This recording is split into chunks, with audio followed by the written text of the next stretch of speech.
Hello everybody and welcome back to Gaming on Caffey. My name is Isaac and we are back playing some FTB Infinity for episode 45, and I think it's about time. I've done a little bit of tinkering, a little bit of calculation between the end of last episode and this episode, and I think it's about time that we start working on what we are going to use this UU matter for. We now have over 10,000 millibuckets of UU matter, which is about 10 buckets worth. Still not a ton, in all fairness, but I think it should be enough for us to get started with what we need to do. So, the first thing we're going to do, we're probably not going to quite get into the UU matter usage today, but we're going to have to start building some stuff up in BiblioCraft to get this thing up and running. So, the first thing that we're going to need to make, and the thing that we're going to try and work on today, is making ourselves some reinforced stone. This stuff over here is reinforced stone. It's very blast resistant. It's very useful for making rooms where you're going to put like nuclear reactors, or if you want to, like, I don't know, set off a bomb and not have it affect anything. The reinforced stone is a really cool way to do that, but that's not what we're going to use it for. We are going to use it to make some other cool stuff. If we flick through here, you can see it's used in quite a lot of recipes, including the pattern storage and the replicator. And for those of you who have played with BiblioCraft before, you'll probably know what we're going to do with our reinforced stone later on down the line, and probably what we're going to do with our UU matter. But for those of you who don't worry, you will find out in the next episode, because today we are going to work on the reinforced stone. Now, the reason why I've set aside an episode to work on the reinforced stone is because if we go ahead and click on it, like click the left button, there is no recipe for reinforced stone, and that is because it's a bit of a tricky thing to make. So, one thing I have done between episodes, I've gone ahead and moved all of the dimension machines from RF tools from over here down to the new room, because I want to kind of put the BiblioCraft machines over here. I felt it made a bit more sense, because we have all of these geothermal generators. We have a nice source of BiblioCraft power, so I made a little bit of room here. I also moved the redstone cables down by one, so we can stick down some of these gold cables over here and get that stuff up and running. You'll also notice that I also went ahead and threw down all of the barrels on top of all of the ME cables over here. I did have a ton of people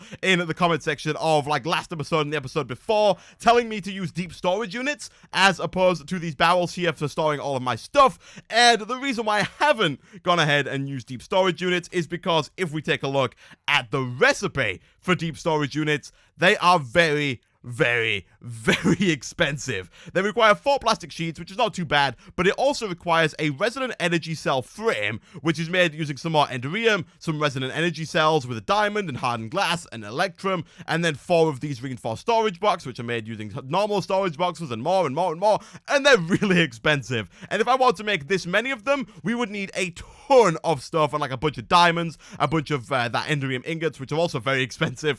And for the time being, we don't have that much of anything. Like, we have a lot of iron, we have 12,000, we have a ton of bones, just shy of 30,000 right now, which is the most that we have, which is why this one is a diamond barrel. But for the most part, you know, we're about halfway through filling up most of these, so for the time being, barrels should do just fine. We will probably move on and use deep storage units later on down the line, once we've got some more stuff, and once we've got, like, far too many resources, because for those who don't know, deep storage units can hold up to 2 billion of any one item. 2 billion. That's a lot of stuff. And for now, we are nowhere even close to 2 billion of anything. So, yeah, we're going to leave that till a bit later on. But let's get started. The first thing we are going to need is a canning machine. So this guy, fairly easy to make. Between episodes, I went ahead and just made everything, so we can just go ahead and grab that. We'll also go ahead and see if we have what it takes to make some of that gold cable. And we can go ahead and wire up some of the other stuff. Almost enough. And let's grab some gold ingots. And let's grab ourselves a hammer. Like that. I would like to just make a stack's worth, but I think I'll go ahead and make just a few, because we really don't need a stack. We'll throw you there. And cutters. That's going to get us some more cable. And then again, if we combine those up with 2 rubber apiece, we should get ourselves quite a bit of nice insulated gold cable. We have a ton of rubber. I've been cutting down quite a lot of rubber trees from Mine Factory Reloaded, so we shouldn't really anytime soon run out of that. Let's, for now, do something like this, and I think eventually I will go ahead and move this cable underground so it looks just a little bit nicer, and I'll also go ahead and move this chest, which is just full of these dimlets from RF Tools, but for the time being, let's go ahead and throw you down like so, and then we probably shouldn't have put it down there, because the canning machine, we need to set this to fluid enriched tank or cell, and we need to fill this thing up with some water. So what I'm thinking is, do we have a tank lying around anywhere? We do. We happen to have a tank filled with water. Wow, look at that. I was going to grab a tank and fill it up with water using our aqueous accumulator, either behind there or down in our generator room. But for now, we'll throw that there. We'll grab ourselves a quick fluiduct, like so. And we should just be able to do that. And then we're probably going to need a server. Do we happen to have one lying around? We do. Good stuff. Let's do this. And set that to ignore redstone. There we go, that should now fill up that tank with water, and it did. Nice. So the first thing that we're going to have to make in the process of making reinforced stone is okay, well, there's a few things, but the first thing we're going to make is a CF sprayer. That's this guy over here, and this thing is made using 3 iron item casing and a universal fluid cell. So, iron item casing is really easy to make. It's just an iron plate and a hammer. Like so. We'll take 4 of those, and then the cell is also fairly easy to make. It's just a glass pane and some tin item casing, and that gets us a CF sprayer. The next thing that we're gonna have to go ahead and make is some scaffolding from Industrial Craft. Now, scaffolding. This stuff is normally used when you're trying to make something and you want to kind of build up and then be able to easily take down the scaffolding. I'll show you how it works in just a second. But for this, we're going to need a bunch of iron plates and some iron fence. Iron fence is made by throwing an iron item casing through a metal former. So, let's see. Do we have any spare iron item casing? We actually have a ton of iron item casing. Wow. We'll throw that through a metal former. Is it on extruding? It's on extruding, which I think is that one. So that should get us some iron fence, and we should really only need the 3 in order to make ourselves a set of 16 scaffolding, which should be more than enough to make us all the reinforced stone that we'll probably ever need. That should instantly put it back into the AE system. It did. Very nice. We'll throw that there. And the next thing we have to do, in our little line of things to do, is fill up this CF sprayer with foam. Now, the way we do that is using the fluid/solid canning machine. We can throw that in there like that. And then we need to get ourselves, we head back over here, for having foam. It's construction foam, I believe. We need to get ourselves construction foam, which is made, I think, using pellets. No? Let's have a look here. Industrial Craft. It's somewhere in here. I will find it. Don't worry. It is this stuff here. CF powder is what we're going to need to go ahead and fill up our CF sprayer with CF foam, and therefore get ourselves some construction foam. This is made using stone dust, 2 sand, and a clay. Now, stone dust is a bit of a pain to make because we either need an ore washing plant. Can we use a pulverizer or a macerator? We cannot. So we either need a thermal centrifuge or we need to get ourselves an ore washing plant and run some of our stuff through it. I think we might go with the thermal centrifuge? Maybe? Oh, is it like...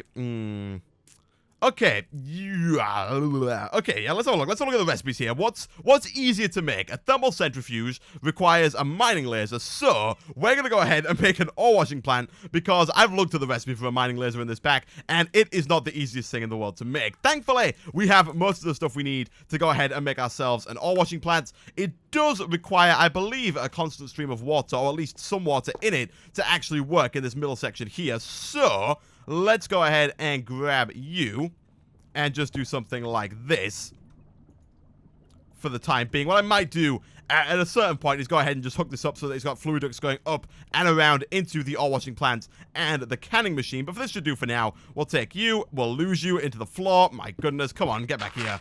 Oh, no, no, no. Actually, that probably is fine, in all fairness. We'll just pretend that didn't happen. We'll put that there. It's fine. All right. Let's go ahead and throw you down right about there. I think this could hold only 8,000 millibuckets. So that's fine. That should go into there.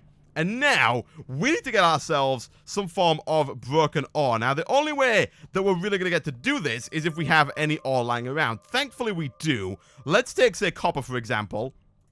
Run it through the macerator, and basically, by the way, the whole point of the ore washing machine, it's not supposed to be used just to make stone dust.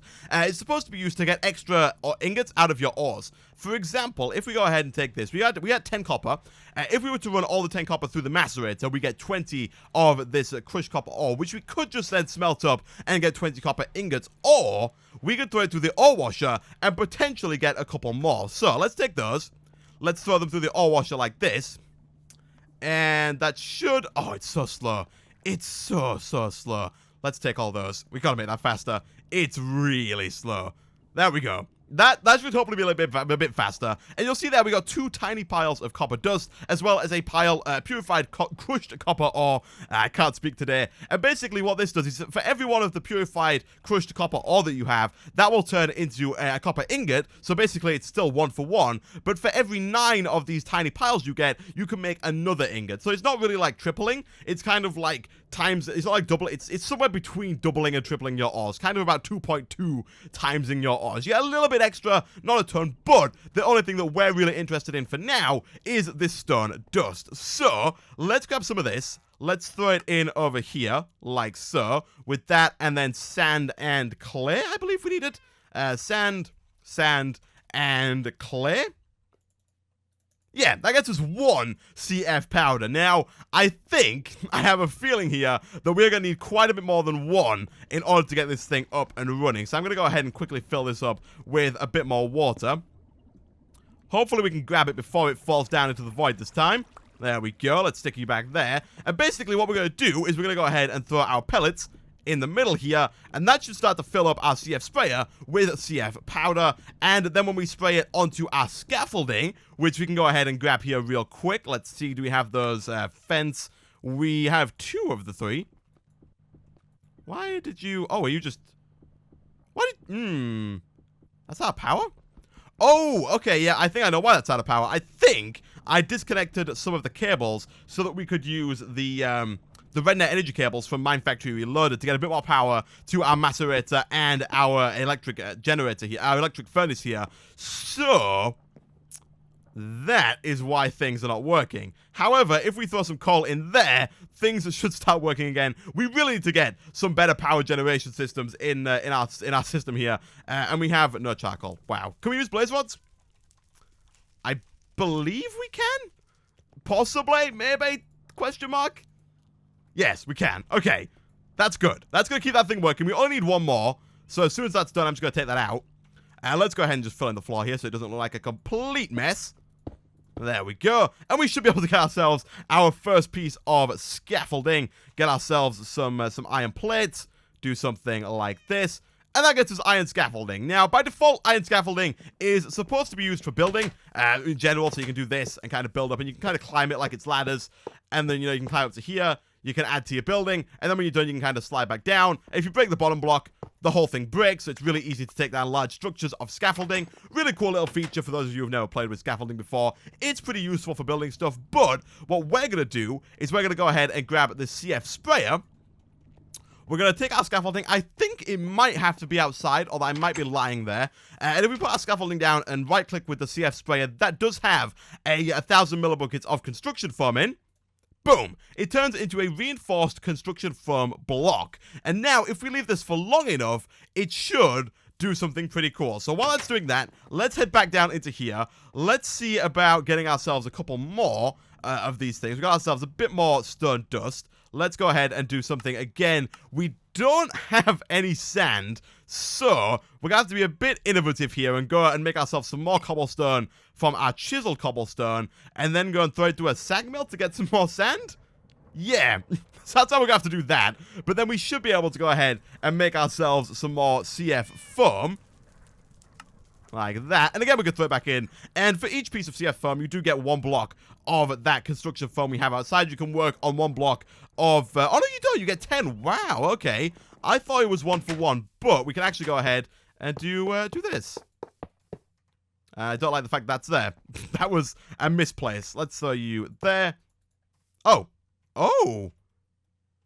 Oh, it does all the... Oh, okay. Careful. Careful. You can throw construction foam down on its own. I wouldn't recommend it, but I probably would. It probably has a use. For that use, I don't know.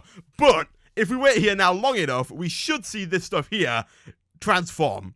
And voila! A fairly long time later, we have ourselves 2 pieces of construction foam. This stuff does take forever to transform from the normal foam you see there on the left and right to the actual construction reinforced stone blocks.